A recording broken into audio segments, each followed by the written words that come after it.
to the chair, sitting down, feeling comfy in the woods. Hello, everybody. Welcome to the Forest School podcast. It's me. I'm Lewis. I'm out in the woods. It's like 8 o'clock on a Friday morning. I'm enjoying all of the birds singing. It's the time of year where, like, every time I come in, every day or every couple of days, I can hear, like, a new person singing, which is very joyful. And the leaves are all out and the world is getting green. Well, this little bit of the world. This is my world. This is as far as my world goes. And sometimes it does feel like that. I'm out on my own today, as you can see again. I'm going to be chatting about this book in front of me. Reach forwards, away from the microphone. Contempt to Curiosity by Caitlin Walker.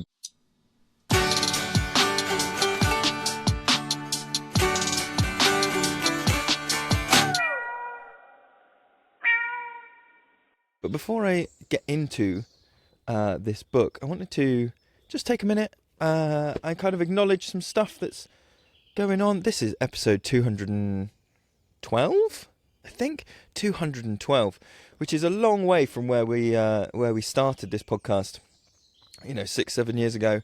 Now, 200 episodes in, we've moved past like what's the best type of whittling knife and how do you deal with things when it rains, and we've gone off on some off-piece things, and I've got some more stuff planned that is even more kind of like, this is an interesting thing to bring into the Forest School world. But doing more and more, as you may have noticed, episodes on my own, and I wanted to kind of acknowledge that, like, lots of people listening to this and lots of people have sent us messages to say that this podcast gives them a sense of community, gives them a sense of like you might be the only Forest School leader in your school or in your setting, and so sometimes that can feel a little bit isolating, and that this podcast and all the wonky ideas that we have that come out on this podcast can really help to make you feel like you're part of a community.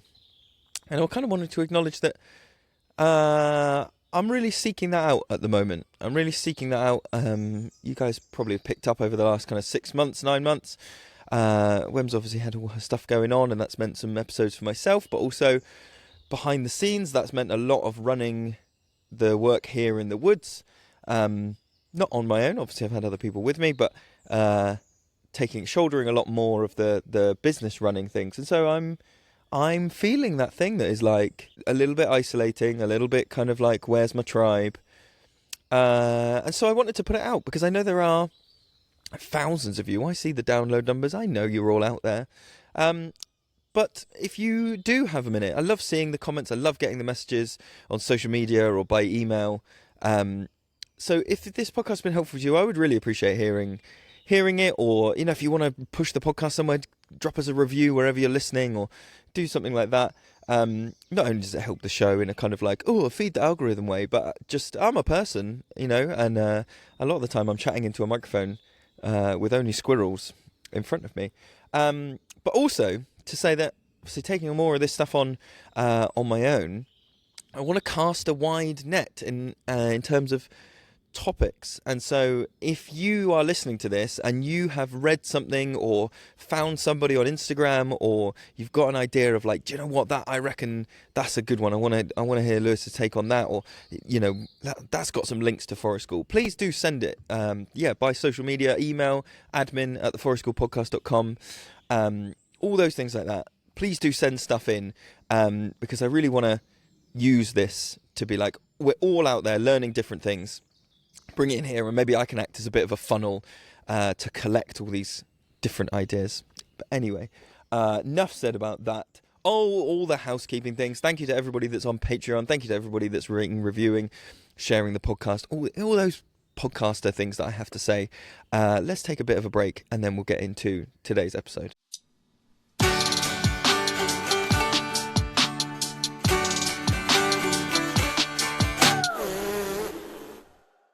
Okay, so here we are. We're talking about Contempt to Curiosity.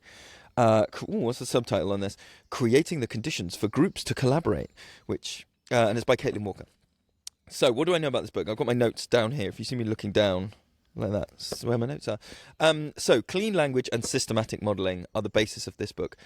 I hadn't come across clean language until maybe 6 months ago when I was introduced to it.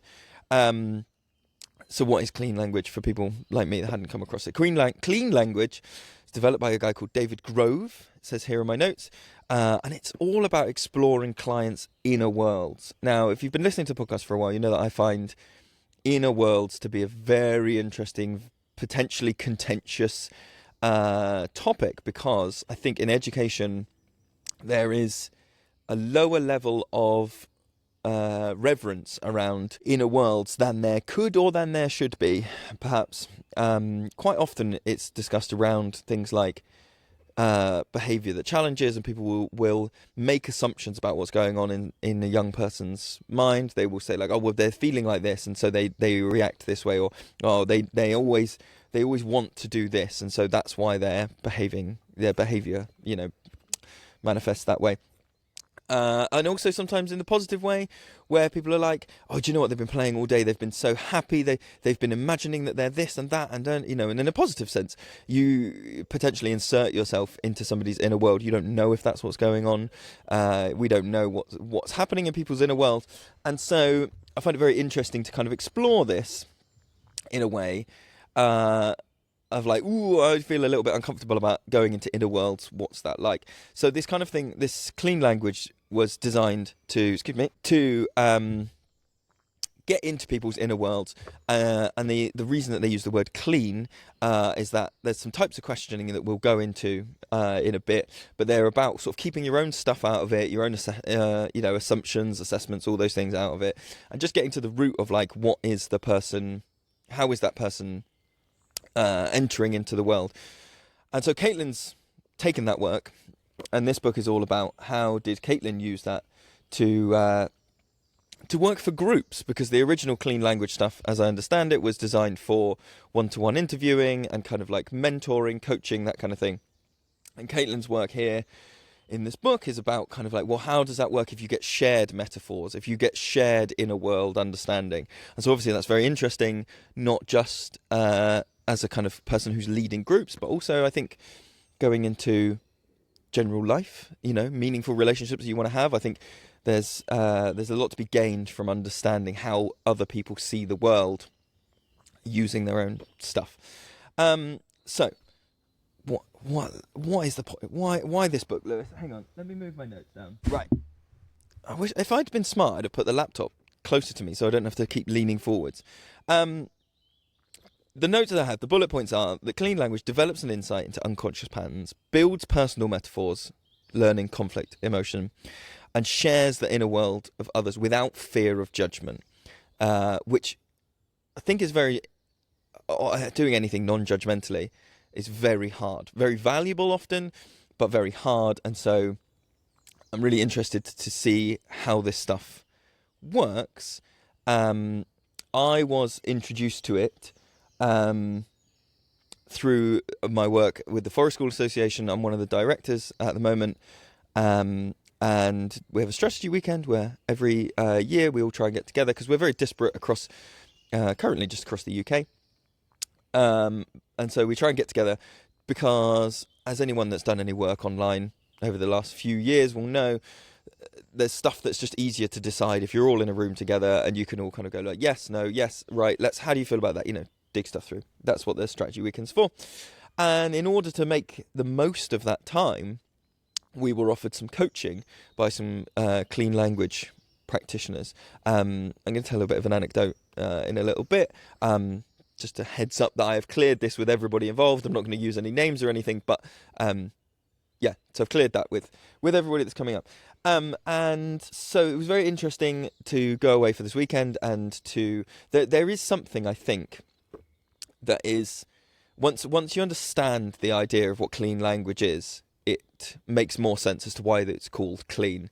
However, I will say from the outset that hearing things referred to as clean and unclean, obviously unclean has all these connotations with it, that like cleanliness is something we're all trying to strive for most of the time, and all these things, and to be told that your language or your communication might be unclean, I think internally sets a lot of people on edge of like, ooh, okay, that's quite a judgmental term if you hear it that way. It could be, let's say, it could be a very judgmental term if you hear it that way. So I think that is something to acknowledge as a barrier to potentially entering into this work, into this kind of system, is like that language has weight to it.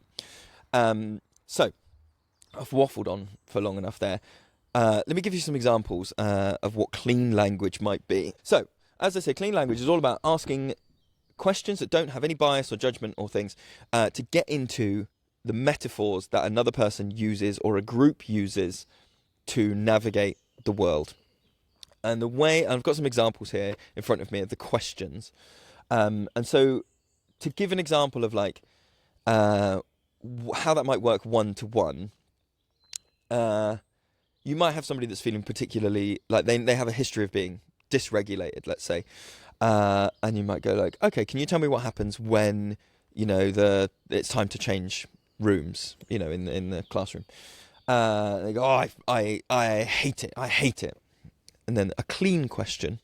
I'm using all the air quotes in the world. People are not watching this on video. You've got to imagine all the air quotes. A clean question to follow up that might be like, oh, what's that anger like? And then the person might go, oh, it's like a volcano. Okay. Another clean question. What kind of volcano is that volcano? So again, there's no judgments in this. It's all trying to just dig in and dig and dig and dig. What kind of volcano is that volcano? Oh, it's like a bursting one and the lava's coming out.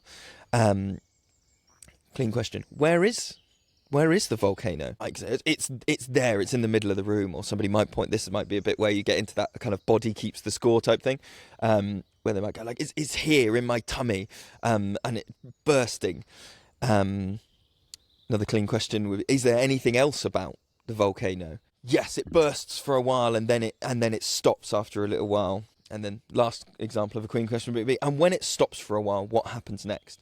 Oh, then it goes all cold and I feel like the X, Y, Z, blah, blah, blah. So examples there of the clean question, just to put them out of that example, is what would you like, what kind of X is that X? Where is X? Is there anything else about X? And when X, what happens next? So it's quite an intense, I think, quite an intense questioning method. You're really zeroing in on a particular moment, a particular feeling. You're trying to get to where is somebody, how are they feeling in that moment. And just to be clear, I've picked a dysregulated emotional example there. A lot of this clean language stuff is about dysregulation, but it can be used for regulated times, like how does a company work well, or what's it like when you are in flow, and you can use this. So I just want to put this out there that often metaphors and language systems like this only get used in the, air quotes, negative. And so I just want to acknowledge at this point, you can use it proactively to move forwards. And a lot of what Caitlin does in this book is working with teams of people to ask them, like, what's it like when you're working well? What's it like when you are communicating effectively? All these things. So there's an emphasis on the air quotes, positive side of this stuff. But anyway, in terms of using this with young people in the settings that we're in as outdoor leaders, as forest school leaders, I think it's quite an intense way of questioning. And the kind of categorization that I've been thinking about with this book is that, like, some language systems that I find out about through the course of this work are ways of speaking and ways of navigating things that you can just build into your day-to-day speaking. So an example of that for me would be declarative language, where once you read about declarative language, or once I read, about declarative language, that just became how I speak, not just to people in my setting, but how I speak to my partner, how I speak to my own children, how I speak to people I meet out in the world, how I speak to, my peers and friends. That's something that I think, that's one kind of categorization, is like, becomes your natural speech. And then there's other categorizations of stuff that I'm putting in a box called clunky-but-useful. And what do I mean by clunky but useful? I mean that they are, to me, so different to the way my normal speech patterns that they give off some kind of vibe of like, clunky is the word I'm going for, but maybe there's other words around there that is like slightly inauthentic or contrived or manipulative maybe is quite a strong word, but something about that. If I speak to someone in that way, I think I would give off the vibe of like, you're doing something.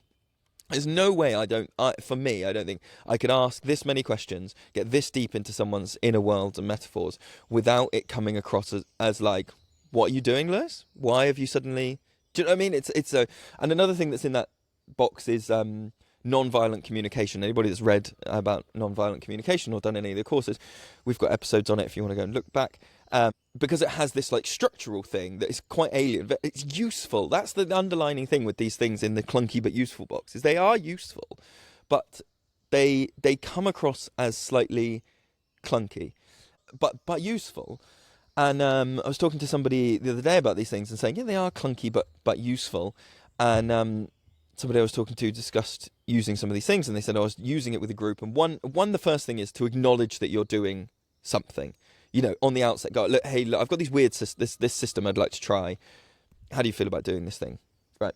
And this person was saying that they then wrote up the questions or the types of questions that they might use on the board on a big piece of flip chart paper. And through the course of the conversation, the coaching, the mediation, whatever it was they were doing, they were asking these questions, and sort of to acknowledge that they were clunky, they said they were pointing physically at the board to sort of go, this is the type of question I'm asking.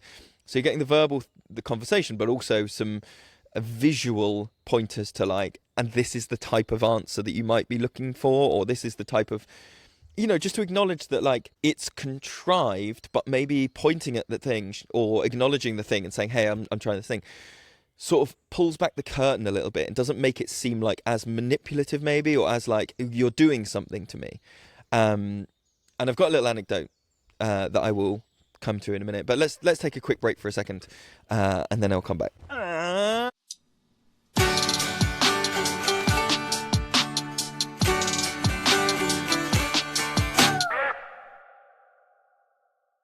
And we're back.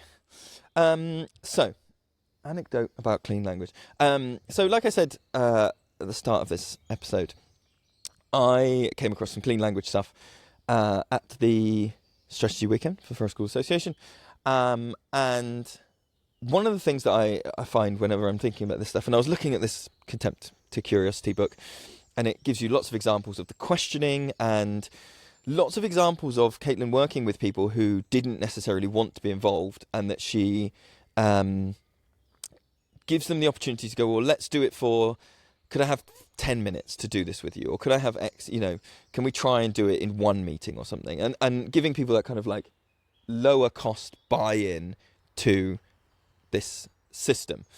And to me, that comes in, there's obviously loads of stuff there about like autonomy and people feeling like they need to be in control of stuff. And again, this touches back on what I was saying about these questions, to me, potentially feeling like coercive or contrived or manipulative. And that kind of sits in antithesis of autonomy sometimes, because you get the sense that like, I get the sense that like, oh, you're trying to do something to me, and that's a threat to my autonomy. And so, strategy weekend, now a couple of months ago, and because we're all coming from different parts of the country, we arrive at different times. Myself and a couple of other people arrived later in the day. And so a lot of the group were there and had already settled in, and also had a little bit of this clean language coaching from the facilitators that were there.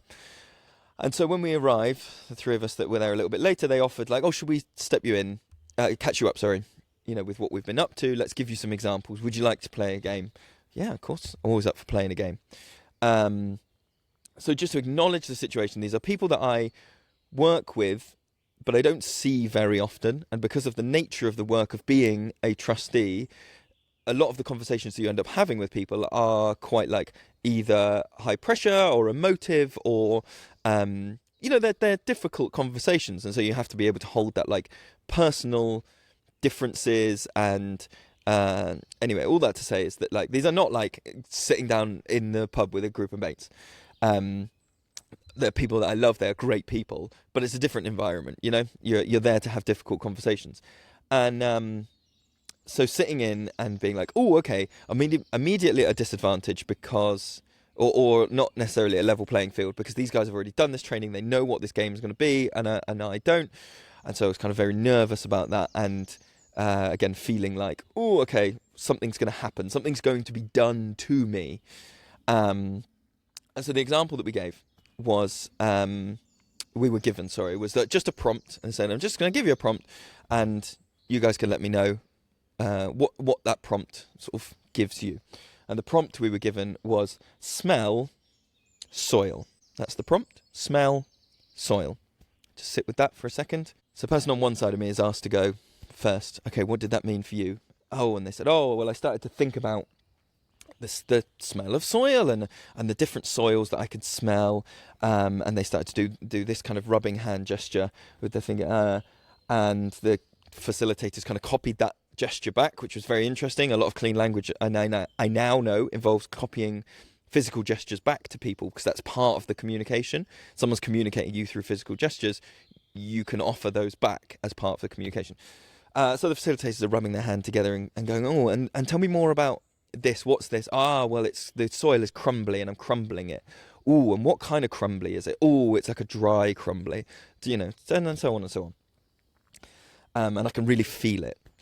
And then they went to the person on the other side of me and said, what did the prompt smell soil give for you? And they said, oh, well, I started to think about all the different soils, because there's so many different soils. I started to think about all the categories of soil, of peat soil, of loamy soil, of sandy soil, like going through all the different types. And so the clean language facilitates, oh, and when you're going through the different types, what's that like? Oh, it's like a Rolodex. It's like I'm categorizing and flicking through all of the different things, the different soils that I've seen. Okay, so like a Rolodex. Okay. And then they came to me. And I had this overwhelming kind of like split decision to make. And I think it comes down to this kind of like, again, autonomy, declarative thing, which is that I, in that moment, knew that there was an easy answer here, which is that I could make something up that is similar to those two. Anyone that's ever been in one of those group settings where it's like, we're going to go around the room, I think there's an element where you are calibrating to like, what's the required answer? Or at least I am. To go, how do I say something that's kind of different, but doesn't stick my head above the parapet too much, that doesn't, do things. And this is what I think is interesting about this kind of clean language thing, and that it's ideally non-judgmental, is because sometimes that judgment comes from inside yourself, or that you can't. So sometimes that exists, and then sometimes you can't just say to someone like, oh, this is a judgment-free space, because that's not how judgment works. Judgment takes time. I think not being non-judgmental, for someone to appreciate that you're being non-judgmental, takes time, takes trust, takes all these things. So they came to me, and I didn't take what could have been the slightly easier option to go, oh, I was just thinking about the soil that is in my woods, and that's the kind of thing. That would have been an easy thing. But I was honest in that moment, and I went, nothing. The prompt didn't do anything, and nobody reacted. I don't remember anybody reacting, other than maybe kind of a slight awkward laugh of like, oh, they were, okay, and they just used the clean language, and with that, nothing. Is there anything else? Nope, there's nothing else with that.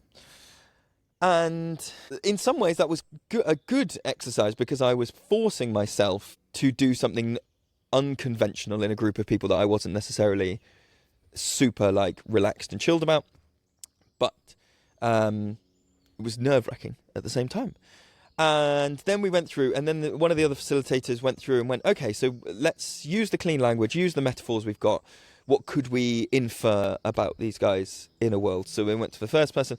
This person used a lot of hand gestures. They were crumbling the soil. They were talking about feeling it. And so maybe this weekend, as we're moving through things, we might need to check in on, is it tangible? Does this person need to like feel the options in their body as they go through? And then they went, okay, and then this other person on the other side of me, and they talked about a Rolodex. So maybe when we're making decisions on stuff this weekend, they might need to see all of the options. They might need a list of options like a Rolodex to go through. And then they went, and for Lewis, there's nothing. So he might need more input. He might need more explanation in order to get to those things. And obviously, that's the point of clean language, is to get inside people's inner worlds and use the information they're giving you. And that is what they'd done with the information they had.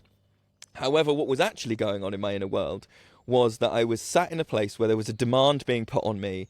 There was some sort of threat to my autonomy, and so I just shut down. And I knew what was expected of me when they gave a prompt: smell, soil. Right? I understand what's being asked of me. However, because it was being asked of me in a way that I didn't feel like I had control, I genuinely didn't have a sensory experience. I didn't think about any soil. In fact, my brain went completely the opposite way, and was like, no, I refuse. I refuse to play this game. I don't want to do this. And so that's really interesting. I'm a wonky, like my brain's wonked, but nobody did anything wrong. The facilitators didn't do anything wrong by inferring that's from my inner world. But I was really interested that my personal experience of that was like, there was a my hands, that's weird, isn't it? I don't know if people can see that on the video. I'm talking about quite a nervous situation and my hand has started shaking. Side note. Someone had tried to get into my inner world, and then it was an even more thing when they were saying, oh, we're referring this, and Lewis might need this and this and this, and it's kind of raised even more my feelings of like, get out, get out, get out, you are not here, get out. Which is that's just my stuff. Do you know what I mean? They were doing the right thing in their clean language systems. They used the information they had, but to me, to reflect on, like, reading this book might give you the impression that just through having these conversations, you can get into people's inner worlds. I don't think that's what the book's inferring, but I think you could read it and you could get that idea of like, if I ask these questions, I understand people's inner world. And then having gone through the experience, what I wanted to acknowledge was that, like, actually inner worlds are still so private that all we have is the responses, and maybe acknowledging slightly more that, like, based on the responses, it could be that your thing is XYZ. And I was thinking about, like, how might that work with young people that I work with or that I'm running sessions for, and thinking, like, yeah, I can think of lots of people I've worked with in the past who, if I tried to zero in on, like, what are you feeling in that moment, how does that go, it would be too intense for them. And I was thinking about ways you could kind of soften this stuff, and thinking about, like, you know, it's just something to take on board. I would encourage people to read this book. I think it's very interesting. And I'm going to say a bit more about what this little stuff is. But that's just a personal anecdote of, like, having been through some clean language. What did it feel like to go through it? Because often I read this stuff, I'm the one doing it. And as educators, we are often the ones, like, doing it. And very rare that we get an opportunity to experience it back with similar hierarchies, because that's one of the things. If you read a book and it's your, like, team of forest school leaders, and you try and do it to each other, you're probably on a level playing field. You're probably, hierarchically, probably on a level playing field. You're not getting the same experience as a young person who might, if you, a big adult, started to do it to them. So that's just a little anecdote that I wanted to share about how that all works. So I want to fly through some of the principles of clean language. We've talked about the questions. Second part is of clean language that's very important is staying with the person's language, not doing that thing that often we do as adults, where particularly young people might give us a response to something, and it might be a bit wordy, or it might be a little bit clunky to our ears, and so we sort of paraphrase it back to them and go, do you mean XYZ? Or I can remember being a teacher, somebody puts a hand up and waffles for 15, 20 seconds, and then when you repeat that back, you kind of go like, so you're saying it was the Romans? Yes. Great. So part of clean language is not doing that, is using their, as I said earlier, gestures, doing this and trying to stay out of again, that would be the unclean way, would be to try and interpret what someone's trying to say or paraphrase it. And even trying to come back in with tone. There's some contexts in the book about reflecting people's tone in that like active listening kind of way. Part 3 we've touched on is developing metaphors. So metaphors that people have in their body, in the way that they see the world, and developing those more and more and more as a way of accessing things more easily in future times, because you're not only helping you, the facilitator, to understand that person, but hopefully through digging people into their own metaphors, when they encounter those situations, they've kind of done the thought work, they've done the building blocks, so that when they start to feel a bit weird, they might then go, ooh, my tummy, oh, that's my volcano, oh, okay, you know, that stuff. 4 is trying not to fix it, you know, is really sitting in that moment, and that's, you're not offering advice, you're just helping someone, and this is a phrase that I wrote down that was interesting, what's true for them, and trying to think about, like, you know, just facilitating, just taking that. And I was trying to think about, when are the times where you could really do that realistically. I think it's such a, and this comes back to that clunky but useful box, which is like, a massive bird has just, like, you know when a bird ruffles and goes, but it was such an enormous sound. Sorry. I don't think you could have that conversation like midway through forest school on a Tuesday afternoon with year 2. Like, it's such an intense process that I think this is something that you'd have to earmark time for and be like, I'd love to have 10 minutes with so-and-so, you know, on a different day, or, you know, anyway. Number 5 is holding a frame of non-judgment, which we've covered, non-judgmental stuff, not taking tones, not trying to,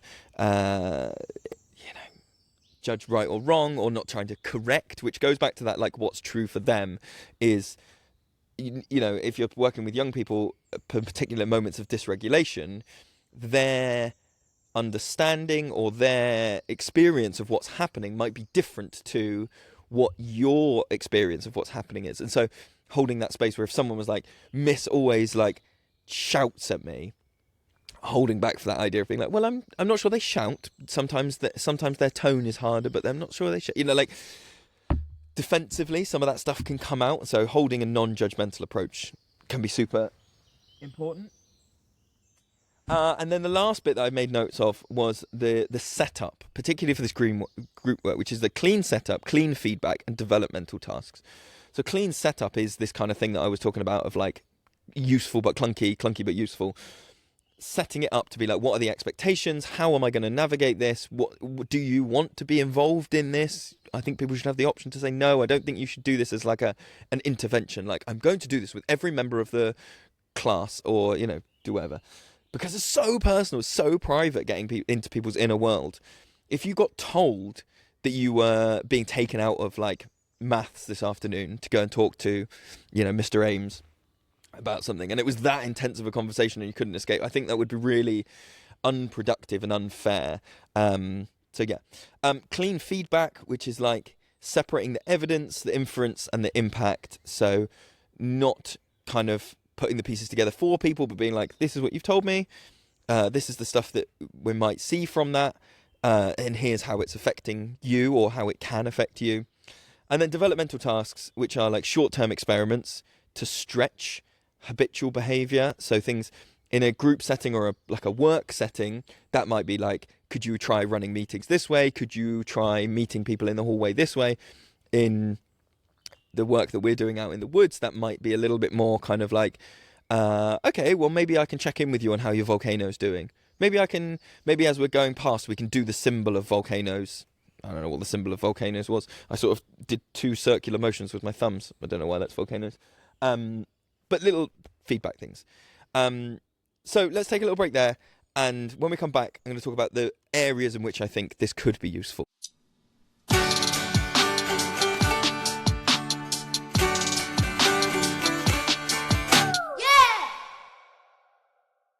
Okay, and we're back.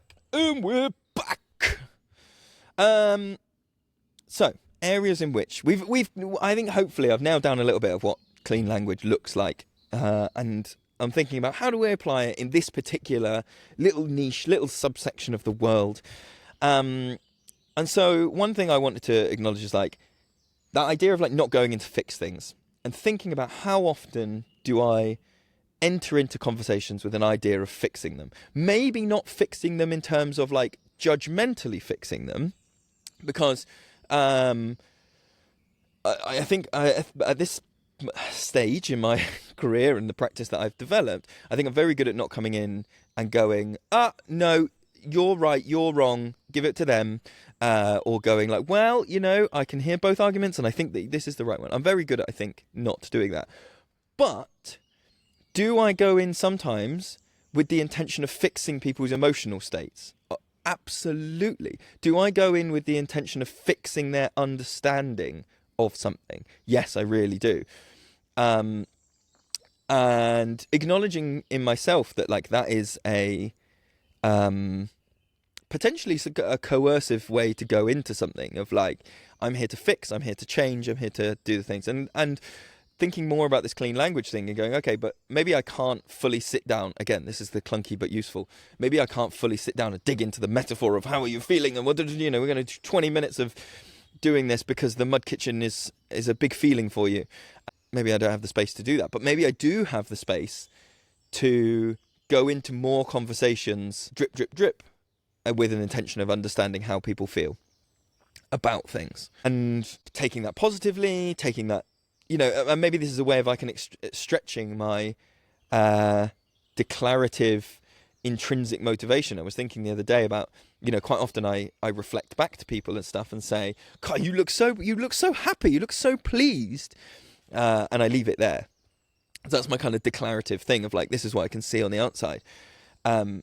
But I wonder what would happen if I were to extend those conversations with like, oh, I wonder if can you feel that please? If they said, oh yeah, I am really pleased. If I followed it up with like, oh, can you feel that pleased anywhere in your body? You know, or like, what kind of pleased is that? So that I could have these little moments that wouldn't feel as clunky, that would help these people to develop their metaphors, and also would help me to develop, you know, those metaphors in positive moments, in ways that you could, you know, drip and, you know. So just reflecting to myself that like fixing and changing is more often than I would have acknowledged before, maybe part of the way that I go into conversations, even if I'm not in there to arbitrate, as I said, to be like, oh, you are wrong, I am right, this is the judge, or I have heard case A and case B. But do I go in with the intention of like changing people's viewpoints, changing people's emotional states, changing people's regular, you know, like, yeah, I probably do. And so thinking about how could I be a little bit more clean in those moments, clean in all the air quotes in the world. One thing I thought about as outdoor leaders, as forest school leaders, is like, could we use this to develop like a shared metaphor for a group? And then it gave me really interesting thoughts about like what I might feel like as a leader is my metaphor for like, what's it like on the best days? What's it like when it's all going well? And I might think like, for me, it would be like a family of squirrels, right? They're not all doing the same thing. Not everybody's collecting nuts, but the best feeling for me is when it's like these guys are over there, you know, working on a little craft project, and there's a little 2 or 3 over there in the kitchen doing something, and there's a little 3, and it's like a hive of activity. Hive, maybe that's a bee metaphor, but it's a hub of activity, but not all the same activity. But there's these little self-contained pockets, and people are maybe moving in between them. That's my best bit. But I don't know that that's the best bit or that's the metaphor that everyone in the group would share. And I was thinking about how impactful it could be to ask that question to some of my longer-term groups, where I don't think you could necessarily do this in a 6-week block in a school or a 12-week block in a school, because I think there's too much going on. It's too high a level of introspection. But for groups like mine, where they're super long term, you know, years at a time, a lot of these cohorts don't change for, developing a group metaphor, asking people about a group metaphor, checking in when new people join after a little while of going, oh, we've always kind of used this metaphor, but I'm wondering if that still feels the same. Maybe it's not when new people do. Maybe it's just because, you know, young people get older and they change. But having that shared metaphor and thinking about having that as a check-in point at break in the morning, at lunch, at some point in the afternoon maybe, if things are feeling wobbly, to go, let's say that the metaphor, that the shared metaphor was that we are like streams. We're all like streams. We're all flowing in different directions. To go, while we're all sat having lunch, hey, are we feeling like streams? How could we feel more like streams? Is there anything we could do this afternoon to move us more to being like streams? And whether that's a better question or a more effective question than like, what should we do this afternoon, or what activity, does anyone have any games that we would like to do this afternoon? To go for like, what's the feeling we're trying to get to? And maybe I'm discovering this as I speak. Wow, there's a big buzzard. You are huge. Holy moly. It's right in front of me. I'm pointing for people looking at a video, but you can't see that. Anyway, whether there's a thing here, which is that like if you could develop a group metaphor that you could use consistently, that the group could talk about what they feel like they are right now. We're not quite a river. It feels like we're a bit dammed, or it feels like the river's going in too many directions. Is that an easier question to ask? And then is my job as a facilitator to try and facilitate the feeling rather than facilitate the activities of like, what would you like to do? Maybe it's like, like when you go to like a cocktail bar or something. I've only ever been to a cocktail bar like this once. My friend, who was way posher than I was, and still am, look at me, I'm not posh, took me to a very expensive place in London because he had a load of connections and stuff, and he was like, you just ask them for what you want. And I was like, I don't know what to do. And so my friend, look, watch what I'm going to do. And he just described a flavor profile to the cocktail maker. So he was like, I want something that's a bit smoky, it's not too heavy, that I can sip, that's got kind of like, I don't know, fruity tones or something like that. And the guy went and made a thing like that. Went, there we go. I can't remember what I said. I think I just said something like, banana, maybe. I like banana flavour. Because, fucking classy guy, and I didn't know how to respond in that situation. But I wonder if that's it. Maybe we, as facilitators, we could be like cocktail makers, where we're like, what's the metaphor you'd like to get to? Okay, I think I know the ingredients to get you to that flavor profile. That would be an interesting way for me to navigate, to use that metaphor. Look at that. I've developed a metaphor there. Oh, this is too meta. Now I've used clean language to develop a metaphor about how I would use clean language to develop a metaphor. Oh, I have transcended. Where else do I think that this could be useful? I think it could be useful if you are thinking about like, ooh, excuse me. If you're thinking about like behavior, conflict, and also like shared responsibility of stuff, in that if you're having any conversations with parents, with like CAF teams, like children and family teams, if you're doing any like SENH stuff, I think there's some useful stuff there to explore how having a shared metaphor around a team, a big fucking buzzard's back. Anyway, involving parents, involving teachers, because often teachers have their own metaphors and languages and kind of working ways, and families might not always gel with that because each family's got their own things. And so being like, oh, okay, let's take some time before we try and navigate this stuff to just go like, what do we want to do? I think that could be really useful. But I do think one thing that I would really hold, that is in Caitlin's book, that would be really useful, is this idea of like co-creation. That when Caitlin's going into workplaces and stuff, they are very clear about the fact that they involve lots of people in developing the metaphor that's being used. They have lots of people involved in making sure that it's not just the boss's metaphors that are being then put down, because that's often the way that things exist already, is one person has the stereotype maybe being that like, you have a boss or somebody in upper management who like reads a book about like the hot air balloon system, and then they come in and they go like, the next week you're suddenly all getting emails being like, as a school, we're going to be like a hot air balloon. We're going to fill ourselves with the hot air, which is positive things, which is do the thing. And like, it's one person's metaphor that they've got from a book, and they're like imposing it on other people. And I think equally that can be something that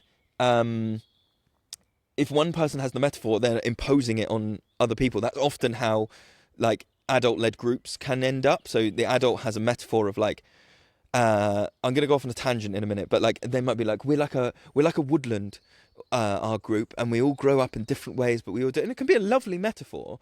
But the idea of like, I think it's really important that there's a co-creation element in there, not that you come in and it's like, yeah, you're going to fit into Lewis's metaphors of what this stuff is like. One thing I think as well is interesting in the stuff is like, once they've got a group metaphor in some of these examples in Caitlin's book, is making sure, like, not just stopping at the first level, which from my own experience, the example that came to mind was, Jesus, if you've spent any time with like outdoor wonky people, you can have a bingo card or like a timer sheet. Because I think you could get under 10 minutes before someone says the word, oh, mycelial network. Ding, ding, ding, ding, bingo, ho-ho, right? You know, because we all bloody love it. But often we stop there. We go, mycelial network, and the whole room goes, way, and that's it. But there's more to that, right? And I think this is where we as particularly as a forest school community, wherever your forest school community is, or your outdoor leader community, there's more work to be done there, because mycelium is not the end of the metaphor. Doing some clean language stuff, I think you could really uncover that, like, everybody cheers at the words mycelial network, way, right? But some people are thinking about mycelial network in that context and thinking that it's because we are all connected in our practice, but and we pop up in different areas like mushrooms do, like fungi do. The network is what connects us underneath, and like you pop up in Devon, and that person pops up in Suffolk, and but we're all connected underneath.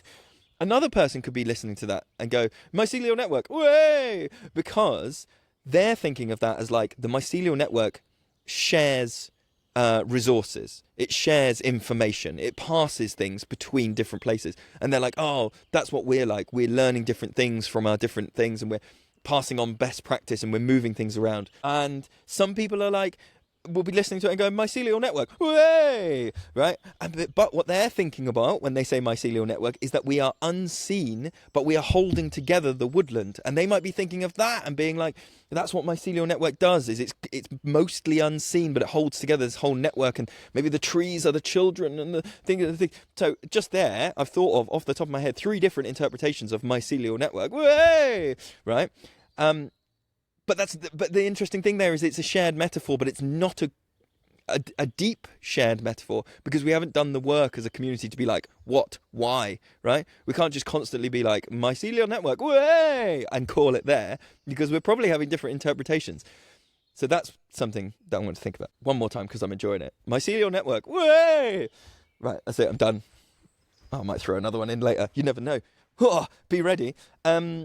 Okay, before I close this book, I want to close the episode on this book.